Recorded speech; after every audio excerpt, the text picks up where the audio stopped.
My name is Ive Lost My Spots, and I want to welcome you on behalf of Frankfurter Buchmesse. Children's Books on Tour is a collection of approximately 50 novelties of children's and young adult literature from about 15 German language publishers. The goal of this presentation is to showcase the latest releases, to encounter international audiences, and to create new business opportunities.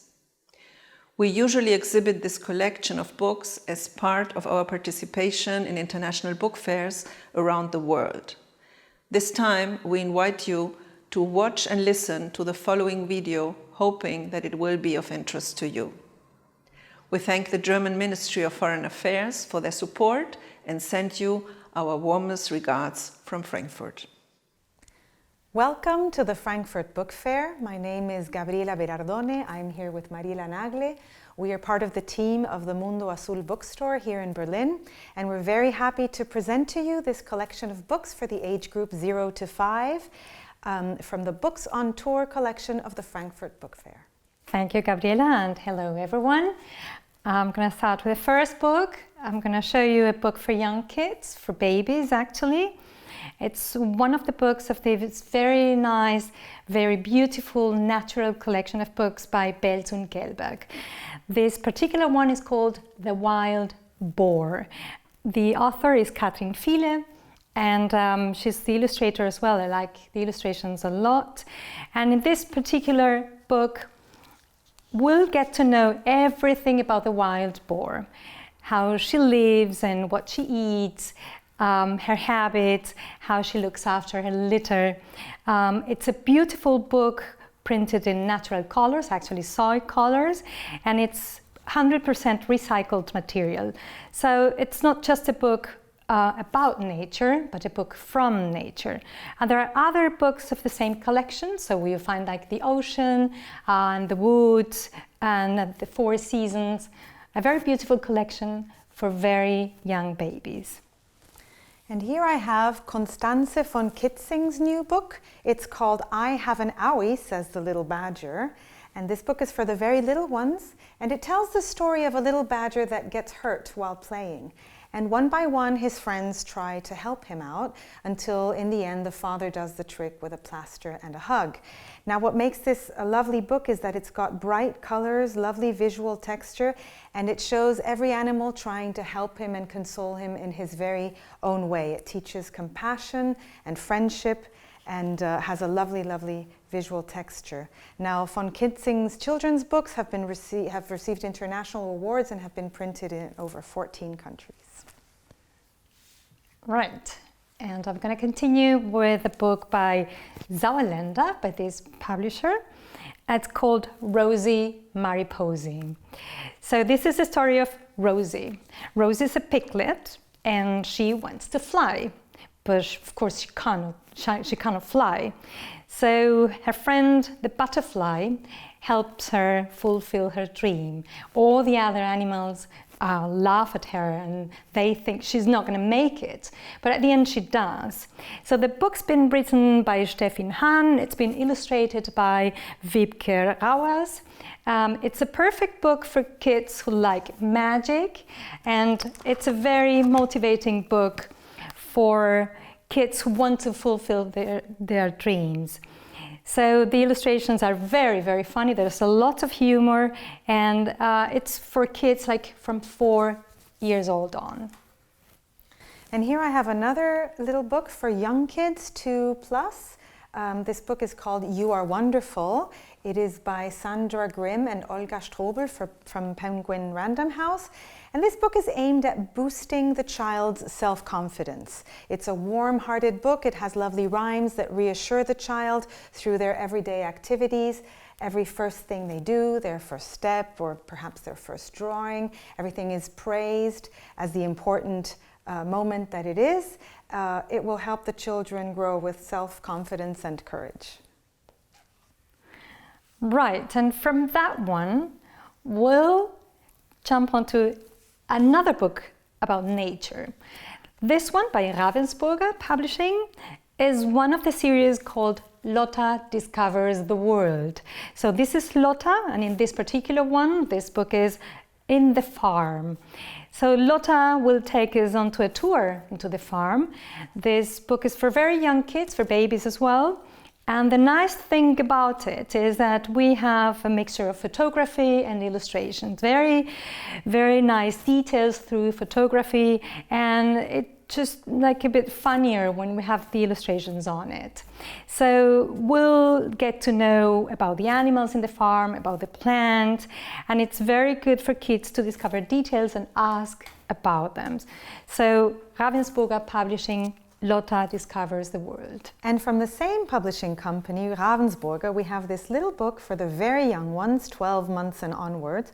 And this is an entertaining search game for the little ones. And it helps them develop their fine motor skills as well as identify and name their favorite animals. So they go out searching for an animal, which is hidden behind this flap made of felt, and they have to grab it and uncover it.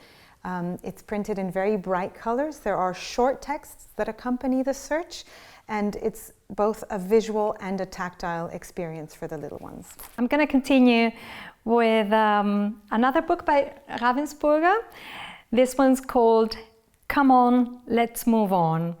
And it's written by Sabine Büchner. Sabine Büchner is a very well-known author in Germany. She's got fantastic humor, and she's written many, many books. She's been awarded as well.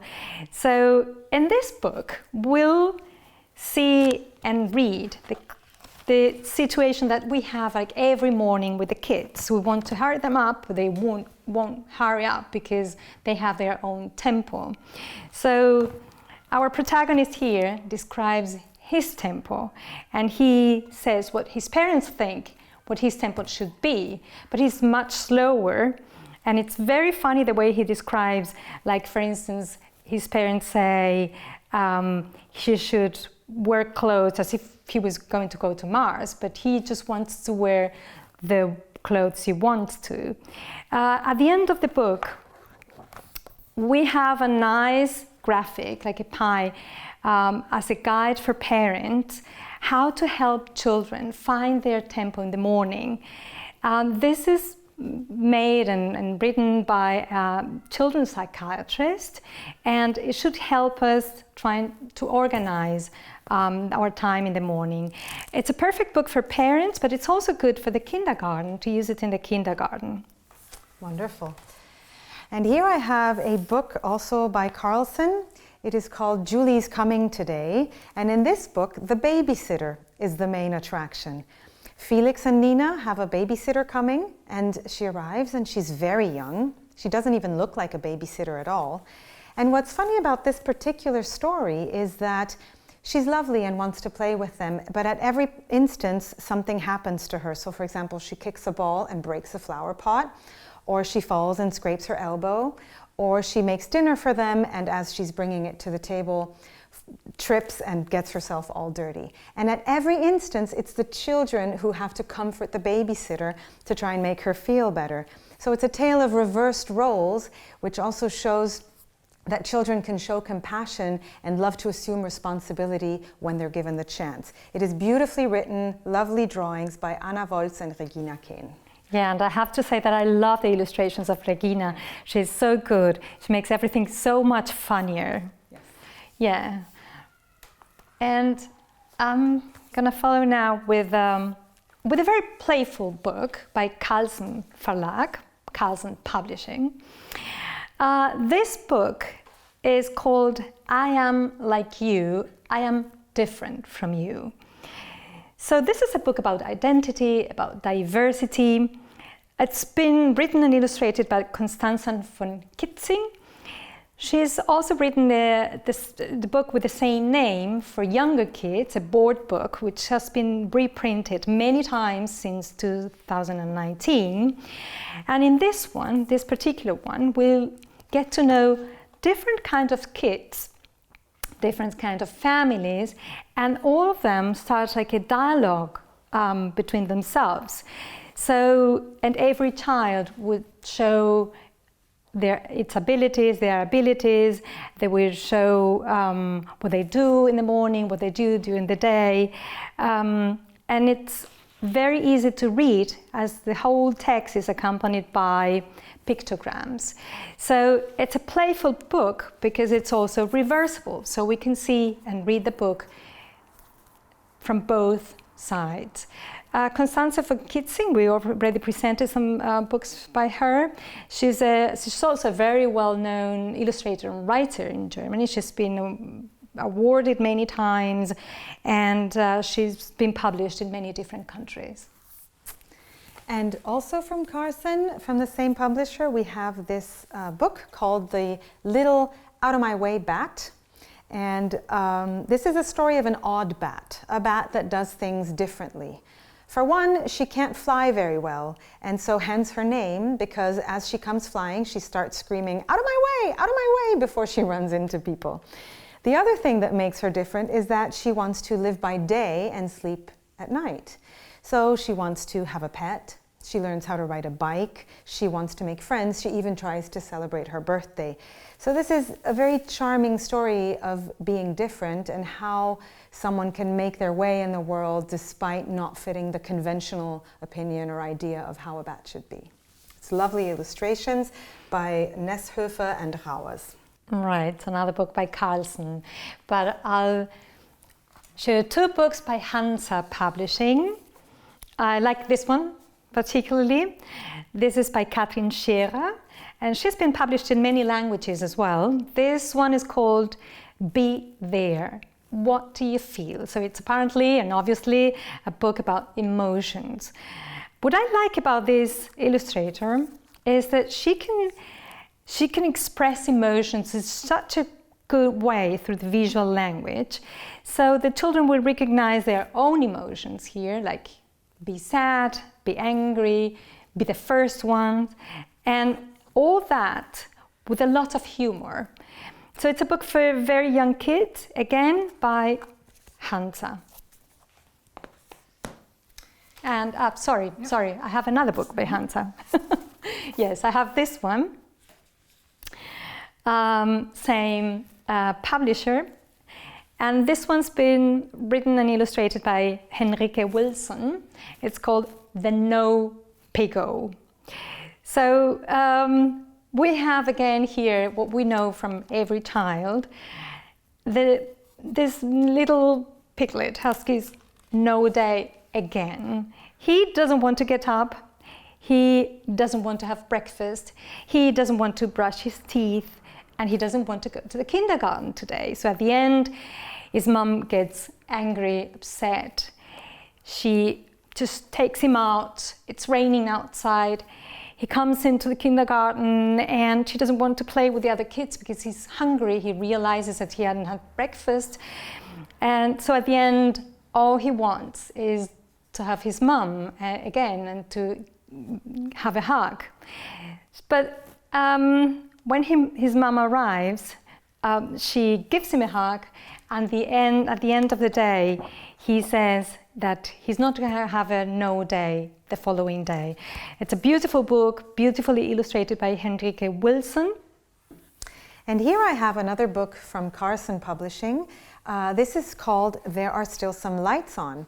And this is a beautifully illustrated book by Nana Nesshöfer and Eleanor Sommer. And it's a picture book that takes the young reader through the bedtime ritual. So it goes through several houses where they see that there's still light on, and the child has to help each of these characters go to sleep. So it's interactive in the sense that the child has to help, say, one character brush their teeth, maybe blow their hot milk, sing them a lullaby, read them a story. It's a quieting, calming journey that ends up with the child himself going to sleep. It's very charming. Right. I'm going to present a book that I do like a lot. I like this illustrator and it's so well written. It's a book by Jungbrunnen Publishing. It's been written by Robert Schneider and illustrated by Linda Wolfsgruber. Both of them awarded authors and illustrator. And this book is called The Snowflake Collector. So we'll go into a very nice story in the US the vastness of America. This is the story of Wilson. So Wilson lives there with his parents and his eldest brother. Wilson is different. He's supposed to be a farmer when he grows up, just like his parents want him to be. But he's different. He's got this ability or capacity of observing things and finding details with a lot of curiosity. So he likes collecting leaves that look different, or stones with different forms, and even snowflakes. So he's not like his brother, and he's not like what his parents expect him to be. So one day his mom gives him a camera and he takes pictures of the snowflakes, and then he shows those pictures to the rest of the village, but nobody really pays attention to him. But there's one person that he can influence through all this, and that's his father, who realizes that he is different, and he finally appreciates this difference. So this is again a book of self-confidence. It's great because it's got like this fairy tale narrative, and it's good for children like from 5 on. Beautifully illustrated. Beautiful. And now back to the animal world. I have this book by Ellerman Publishing called I've Lost My Spots. And this is the story of Mr. Cheetah, who is happily strolling through life until he meets the zebra. And the zebra asks him, "What are you? Where are your spots?" And the cheetah isn't quite sure. And then he encounters another animal, and surely they all start teasing him and making fun of him for not having spots, until he doubts himself and isn't quite sure what he's meant to be. But one day he starts running, and he realizes he's found his inner strength. He can run, and he can run faster than anyone else. And at that point, the tide turns, and he becomes very confident, and all the animals want to be his friend and start praising him. But then he doesn't really care, because he's proud of who he is, and even without spots. So this is a lovely tale of finding your inner strength, resisting peer pressure, being different, and mostly treating others well. And then we have this book, which is called Joy in Your Heart. It's a book for 4 years old and older. And this was written by a cardiovascular surgeon, Reinhard Friedl, illustrated by Maria Ova. And the book begins with the more physical aspects of the heart as an organ, where it is, how it functions, the diseases it might get, but it slowly shifts towards the more emotional and almost philosophical aspect of the heart, where the author carries forward this message that joy lives in your heart. And the sooner you start listening to your heart, then the brighter and happier your life will be. The illustrations have very deep colors that accompany this message. The heart is always represented by a pink dove that accompanies this little girl through the journey that her heart guides her through. And then we have a book by Penguin Random House, which is called 10, 9, 8. This is the story of a countdown. We all know that counting down is an important skill for children. And in this case, they make it work towards a bedtime routine. In 10 minutes, the little fox must go to bed, and they start counting down. And at each minute, a little friend peels off, goes to bed, until by the time he reaches 0, it's time for him to go to bed. This book is beautifully illustrated by Ramon Kaulitsky, whose picture book Sisters First was a 2019 New York Times bestseller. And then we have another lovely, lovely picture book called The Walrus. This book is by Jungbrunnen, and it's by Sigrid Abe Green. 2 brothers are spending their summer at the lake. The older brother tells the younger brother that at the bottom of this lake lives a very mean big monster called the walrus. From then on, the younger brother doesn't dare go in the water, and the only way for him to go on the lake at all is on an inflatable mattress. One day, he falls off though. He falls into the water, sinks down to the bottom of the lake, and the walrus picks him up and gently brings him back to the surface. The little boy runs to his older brother, tells him what happened, and his brother laughs at him and makes fun of him and says, "That can't be. I made it up. The walrus doesn't exist." So this is a nice tale of the power of peer pressure, fraternal fear-mongering, overcoming fear and transforming it into confidence, and ultimately the power of imagination. So this concludes our collection of books from 0 to 5. For more information, please visit german-stories.de, where you will find everything you need to know about these wonderful, wonderful books. We hope you've enjoyed this presentation. Thank you very much. Thank you. Thank you very much.